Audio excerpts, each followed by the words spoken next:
Christmas എക്സാമിന് നമുക്ക് definite ഇൻ്റഗ്രലിൽ നിന്ന് ചോദിച്ച ഒരു ക്വസ്റ്റ്യനാണ്.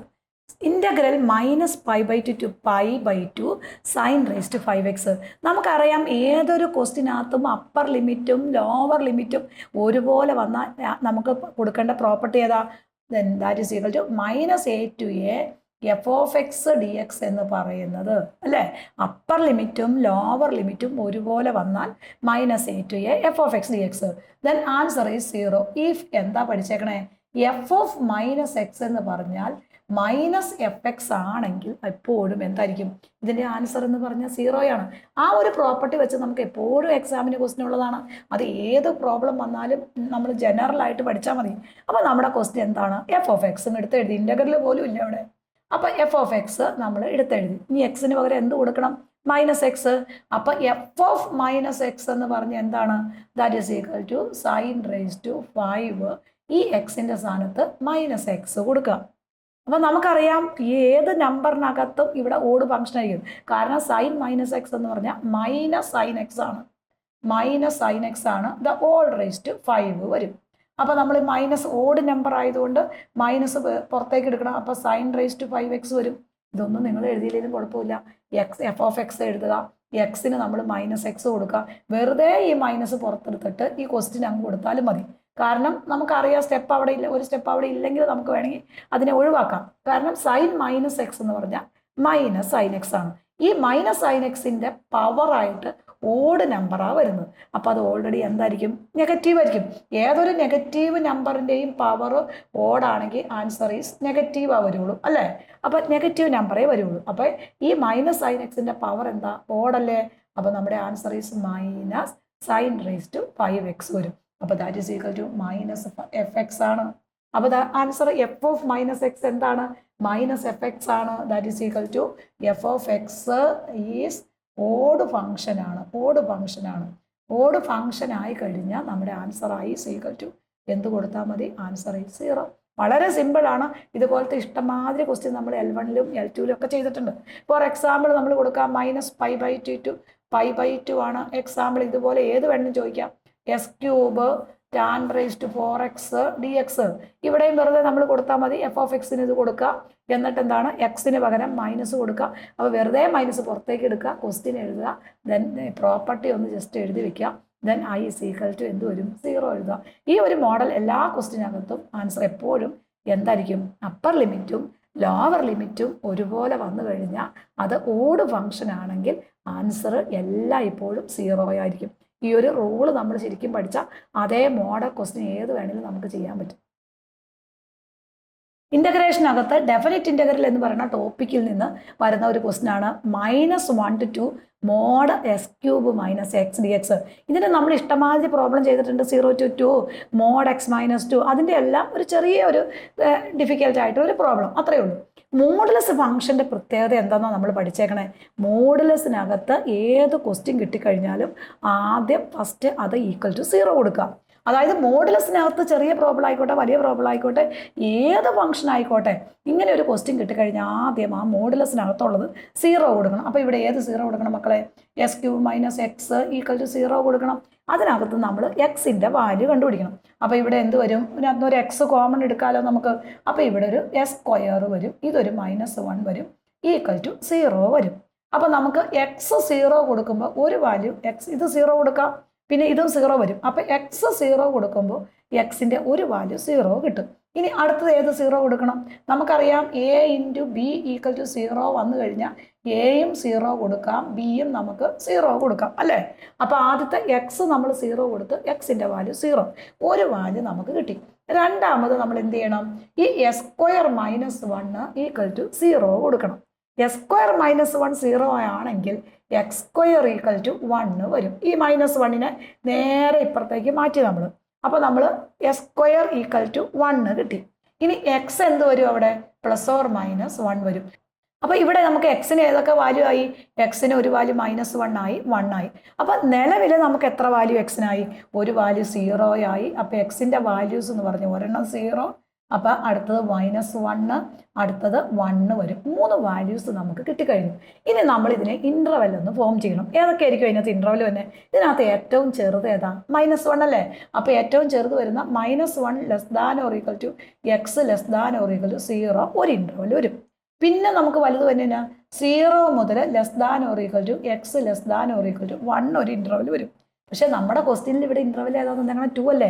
അപ്പോൾ അടുത്ത ഇൻ്റർവെൽ എങ്ങനെ വരും? 1 less than x less than or equal to 2. നമുക്കിവിടെ 3 ഇൻ്റർവെൽസ് കിട്ടും. ഏതൊക്കെയാണ്? ഏറ്റവും ചെറിയ നമ്പർ ഏതാണെന്ന് നമ്മൾ നോക്കണം.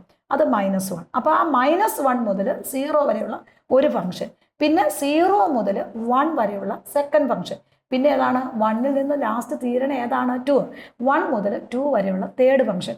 3 ഫംഗ്ഷനാണ് നമുക്കിവിടെ ഇൻ്റർവെല്ലിൽ ഇൻ്റഗ്രേറ്റ് ചെയ്യാൻ വരുന്നത്. നമ്മൾ ഈ വാല്യൂസ് ലിമിറ്റ് എല്ലാം നമുക്കിടെ ക്വസ്റ്റിനിലേക്ക് കൊടുക്കണം. അപ്പോൾ therefore I is equal to first limit ഏതാ മക്കളെ കിട്ടിയേ? -1 to 0. -1 to 0 വരുമ്പോൾ നമ്മൾ എസ് മോഡുലസിനകത്ത് കിടക്കുന്നത് പോസിറ്റീവ് വരും. s³ -1 x ഇൻറ്റു dx വരും. പ്ലസ് ഇനി നമ്മുടെ അടുത്ത ലിമിറ്റ് ഏതാ? മൈനസ് ഈ 0 ആണ് ഇവിടെ വരുന്നുണ്ട്. 0 ടു അടുത്ത ലിമിറ്റ് കിട്ടിയേക്കണം 1. അപ്പോൾ എന്താണ്? -s³ മൈനസ് എക്സ് dx വരും. നമുക്കറിയാം, നമ്മൾ എപ്പോഴും ചെയ്യുന്നൊരു കാര്യമാണിത്. ഇനി അടുത്ത നമ്പർ എന്താണ്? ഇവിടെ വന്നേക്കുന്ന നമ്പർ 1. അടുത്ത ലിമിറ്റ് 1 to 2 വരുമ്പോൾ ഇത് positive s³ minus X dx വരും. ഇനി ഇതിനെ നമ്മൾ ഓരോന്നിനെ ഇൻ്റഗ്രേറ്റ് ചെയ്ത് അപ്പർ ലിമിറ്റും ലോവർ ലിമിറ്റും കൊടുക്കാം.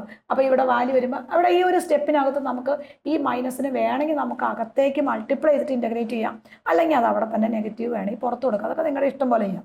അപ്പോൾ ഇവിടെ നോക്കാം, ഇതിനെ ഇൻ്റഗ്രേറ്റ് ചെയ്യുമ്പോൾ s³ ഇൻ്റഗ്രൽ എന്നാ? x⁴/4 വരും. മൈനസ് x⁻1ൻ്റെ ഇൻ്റഗ്രൽ എന്നാ? s² / 2 വരും. അപ്പോൾ അപ്പർ ലിമിറ്റ് -1 to 0 കൊടുക്കാം. ദെൻ ഈ മൈനസ് നമുക്ക് വേണമെങ്കിൽ പുറത്തേക്ക് ഇടാം. അപ്പോൾ ഇവിടെ നോക്കാം, അല്ലെങ്കിൽ നമുക്ക് ആ മൈനസിനെ നമുക്ക് കളയാം. എങ്ങനെയാണ്? ഈ ലിമിറ്റ് കൊടുക്കുമ്പോൾ ഈ 0യും 1ഉം ഒന്ന് ചേഞ്ച് ചെയ്ത് എഴുതിയാൽ മതി. അപ്പോൾ ഇവിടെ നോക്കാം, മൈനസിനെ നമ്മൾ അവിടെ കളഞ്ഞു കേട്ടോ. s³ ഇൻ്റഗ്രൽ വീണ്ടും നമുക്കറിയാം x⁻4/4. ഈ മൈനസ് എക്സിൻ്റെ ഇൻ്റഗ്രൽ s² / 2. അപ്പം നമ്മൾ ഈ മൈനസ് ഇവിടെ കിടപ്പില്ലേ? ഈ മൈനസ് അവിടെ ഇട്ടാൽ ബ്രാക്കറ്റ് മൾട്ടിപ്ലൈ ചെയ്യണം, നമുക്ക് ആ കൺഫ്യൂഷൻ ആവും. അപ്പോൾ നമ്മൾ ഈ മൈനസിനെ നമ്മൾ കളഞ്ഞ സ്ഥിതിക്ക് ഈ 0 മുകളിലും ഈ 1 താഴെയും എഴുതിയാൽ മതി. പ്രോപ്പർട്ടി അനുസരിച്ച് നെഗറ്റീവ് സൈനെ കളയാൻ വേണ്ടിയിട്ട് ഈ ലിമിറ്റ് ഇൻ്റർചേഞ്ച് ചെയ്താൽ മതി. അപ്പോൾ നമ്മൾ ഈ മൈനസിനെ കളയാൻ വേണ്ടി എന്താ ചെയ്തത്? ഈ 0 മുകളിൽ എഴുതി, ഈ 1 താഴെ എഴുതി. അപ്പോൾ 1 to 0 ആക്കി എഴുതുന്നത് മാത്രം. ഏതൊരു പ്രോബ്ലത്തിനകത്തും നെഗറ്റീവ് കളയാൻ വേണ്ടി ലിമിറ്റ് ചേഞ്ച് ചെയ്താൽ മതി കേട്ടോ. മൊത്തത്തിൽ വരുന്ന കോമൺ ലിമിറ്റ് ആണെങ്കിൽ ദെൻ അടുത്ത പ്ലസ് എഴുതി. s³ വീണ്ടും ഒരേ ഇൻ്റർവെല്ലാണ്. s³ x⁻4/4 ആയി. ദെൻ മൈനസ് എക്സിൻ്റെ s² / 2 ആയി. അവിടെയും അപ്പർ ലിമിറ്റും ലോവർ ലിമിറ്റും കൊടുക്കുക. ഇത് നമ്മൾ ചെയ്യുമ്പോൾ വളരെ ശ്രദ്ധിച്ച് ചെയ്യണം, അല്ലെങ്കിൽ തെറ്റിപ്പോകും കേട്ടോ. അപ്പോൾ നമ്മൾ ആദ്യം എന്താ ചെയ്യേണ്ടത്? ഈ 0 അപ്പർ ലിമിറ്റ് ആദ്യം കൊടുക്കണം. 0 കൊടുക്കുമ്പോൾ എന്താ പ്രത്യേകത? ഇത് 0 ആയി പോവില്ലേ? 0⁻4 0, 0² 0. അപ്പോൾ ഒറ്റ 0 അങ്ങ് ഇട്ടാൽ മതി. പിന്നെ അത് ചെയ്ത് സിംപ്ലിഫൈ ചെയ്ത് വാല്യൂ ഒന്നും കൊടുക്കേണ്ട ആവശ്യമില്ല കേട്ടോ. ദെൻ മൈനസ് അപ്പർ കൊടുത്തു, മൈനസ് ലോവർ ലിമിറ്റ് ഇവിടെ കൊടുക്കണം. ദെൻ അടുത്ത ആൻസർ കൊടുക്കുമ്പോൾ ബ്രാക്കറ്റ് ഇടാൻ മറന്നു വരുന്നത്. അപ്പോൾ -1⁴/4 വരും. ഈ -1 ഇവിടെ കൊടുക്കുമ്പോൾ -1² / 2 വരും. ബ്രാക്കറ്റ് ക്ലോസ് ചെയ്തു. ഇതൊക്കെ നമ്മൾ കാൽക്കുലേറ്റർ ഉപയോഗിച്ച് ചെയ്തൊരു കുഴപ്പമില്ല. പ്ലസ് ഈ 0 കൊടുക്കും, ഇത് ഈ ടൈം ഫുള്ള് 0 ആയി പോകില്ല, നമുക്ക് എഴുതേണ്ട ആവശ്യമില്ല. ഇനി ഈ 1 കൊടുത്തേ, അപ്പം -1/4 വരും. 1⁻4 1 എഴുതിയാൽ മതി. 1² ദാറ്റ് ഈസ് ഈക്വൽ ടു 1/2 വരും. ഇങ്ങനെ 1² 1⁻4 എന്ന് എഴുതൊന്നും വേണ്ട കേട്ടോ. ഒരെണ്ണം ജസ്റ്റ് കാണിച്ചു തന്നത് മാത്രമേ ഉള്ളൂ. ഇനി ഇവിടെ 2 കൊടുക്കണം. അപ്പം പ്ലസ് അപ്പർ ലിമിറ്റ് കൊടുക്കുമ്പോൾ 2⁻4/4. ഇനി ഇവിടെ കൊടുക്കുമ്പോൾ -2² / 2. അപ്പർ ലിമിറ്റ് കൊടുക്കുമ്പോൾ 2⁻4/4 അങ്ങനെ തന്നെ എഴുതി. ഇത് കൊടുക്കുമ്പോൾ 2² / 2 അങ്ങനെ തന്നെ എഴുതി. ഇനി നമ്മൾ മൈനസ്, എപ്പോഴും മൈനസ് എഴുതുമ്പോൾ ലോവർ ലിമിറ്റ് കൊടുക്കുമ്പോൾ മൈനസേ കൊടുക്കാം, നമ്മളറിയാലോ. അപ്പോൾ ഈ 1 കൊടുക്കണം. അപ്പോൾ ഇവിടെ 1/4. ഈ 1 കൊടുത്തു കഴിയുമ്പോൾ -1/2. ഇനി ഇതിനെ നമ്മളെല്ലാം ഈ ബ്രാക്കറ്റ് കിടക്കുന്ന എല്ലാം ഒന്ന് സിംപ്ലിഫൈ ചെയ്ത് നമ്മുടെ ആൻസറിലേക്ക് കൊണ്ടുവരും. നമുക്ക് ഈ തന്നിരിക്കുന്ന വാല്യൂ ഒക്കെ നിങ്ങൾ കാൽക്കുലേറ്റർ ഉപയോഗിച്ച് സിംപ്ലിഫൈ ചെയ്യാം, അല്ലെങ്കിൽ നമ്മൾ ഡെസിമൽ ഫ്രാക്ഷൻ ഉപയോഗിച്ച് ചെയ്യാം. എങ്ങനെ വേണമെങ്കിൽ നിങ്ങൾക്ക് ഇഷ്ടം പോലെ ചെയ്യാം. എപ്പോഴും നിങ്ങൾ കാൽക്കുലേറ്റർ ഉപയോഗിച്ച് ചെയ്താൽ മതി, അത് എപ്പോഴും ബെറ്റർ കേട്ടോ, തെറ്റിപ്പോകാതിരിക്കും. ഇപ്പോൾ ഇവിടെ നമ്മുടെ ആൻസർ നോക്കാം. -1/4 ആയി. ഈ മൈനസും പ്ലസ് 1/2 ആയി. ഇത് -1/4 ആയി. ഇത് മൈനസും പ്ലസ് 1/2 ആയി. ഇനി ഇവിടെ നോക്കാം, 16/4 എന്ന് പറഞ്ഞാൽ 4 ആയി. -4/2 എന്ന് പറഞ്ഞാൽ 2 ആയി. ഇവിടെ -1/4 ആയി. ഈ മൈനസും വരുമ്പോൾ ദാറ്റ് ഈസ് ഈക്വൽ ടു +1/2 ആയി. ഇതിനെ നമ്മളൊന്ന് എക്സ്പാൻഡ് ചെയ്യണം. ഇവിടെ നിങ്ങൾ നോക്കുക 1 2 3 കാലായി അല്ലേ. നമുക്ക് 1 and 4 1/4 നമുക്ക് 3 ഉണ്ട്, 3 ഉണ്ട്. ഒരേ സൈനിൽ നോക്കി -1/4 -1/4 -1/4 അപ്പം -3/4 ആയി. ഇനി ഹാഫും 1 ആയി. അപ്പോൾ ദാറ്റ് ഈസ് ഈക്വൽ ടു 1. ഇനി ഇവിടെ വരുന്ന ഈ ഒരു ഈ കാലം കൂടെ കൂട്ടിയാണ് നമ്മൾ -3/4 എഴുതിയത്. അങ്ങനെ കണക്ക് കൂട്ടിയാൽ മതി. അപ്പോൾ 1/2 നമുക്ക് 1 കിട്ടി. 4 - 2 ദാറ്റ് ഈസ് ഈക്വൽ ടു 2 കിട്ടി. ഇനി ഒരു ഹാഫോടെ നമുക്ക് അവിടെ കിടപ്പുണ്ട്, ഹാഫ് അങ്ങനെ തന്നെ എഴുതി. ഇനി ഇതിനെ ഒന്ന് നമ്മൾ സിംപ്ലിഫൈ ചെയ്യണം. അപ്പോൾ സിംപ്ലിഫൈ ചെയ്യുമ്പോൾ നമ്മുടെ LC എന്ന് പറഞ്ഞാൽ 4 എടുക്കാൻ നമുക്ക് 4 LC കൊടുത്തു. അപ്പോൾ ഇവിടെ -3 വരും. ഇത് 1 + 2 3 കിടക്കുന്നുണ്ട്. അപ്പോൾ 3 × 4 ദാറ്റ് ഈസ് ഈക്വൽ ടു 12 വരും. ഇപ്പോൾ ഇവിടെ ദാറ്റ് ഈസ് ഈക്വൽ ടു 2 വരും. എന്നിട്ട് നിങ്ങൾ ഇതിൻ്റെ ഒക്കെ വാല്യൂ നമ്മൾ കാൽക്കുലേറ്റർ ഡെസിമൽ ആയിട്ട് അടിച്ചാൽ മതി കേട്ടോ. അപ്പോൾ 12 2 എത്ര വരും? 14 വരും. 14 ൽ നിന്ന് 3 പോയാൽ 11 വരും. ദാറ്റ് ഈസ് ഈക്വൽ ടു 11/4 നമുക്കിടെ ആൻസർ വരും. അപ്പോൾ ഇവിടെ വരുമ്പോൾ തന്നെ നമുക്ക് എന്താണ് കാൽക്കുലേറ്റർ 1/4 എന്ന് പറഞ്ഞാൽ 0.25 അടിക്കുക, ഇത് 0.5 അടിക്കുക, ഇത് 0.25, ഇത് 0.25, ഇത് 4 - 2 1/4 0.25, ഇത് 0.5. എന്നിട്ട് നമ്മൾ കാൽക്കുലേറ്ററിൽ തന്നെ നമ്മൾ ചെയ്താൽ മതി. അവിടെ ആൻസർ കിട്ടുന്നത് അവർ കാൽക്കുലേറ്ററിൽ തന്നെ ടീച്ചേഴ്സ് അടിച്ചു നോക്കിക്കോളും. അപ്പോൾ ആൻസർ കറക്റ്റാണ്, നമ്മുടെ മാർക്കൊന്നും പോകത്തില്ല. അപ്പോൾ വളരെ ഇമ്പോർട്ടൻ്റ് ആയൊരു നേരത്തെയൊക്കെ ചോദിച്ചുകൊണ്ടിരുന്നൊരു ക്വസ്റ്റ്യൻ ആണ്. അപ്പോൾ നമുക്ക് ഈ വർഷം ക്രിസ്മസ് എക്സാമിന് ചോദിച്ച ക്വസ്റ്റ്യൻ ആണ്. നന്നായിട്ട് ചെയ്ത് പഠിക്കുക എല്ലാവരും. താങ്ക്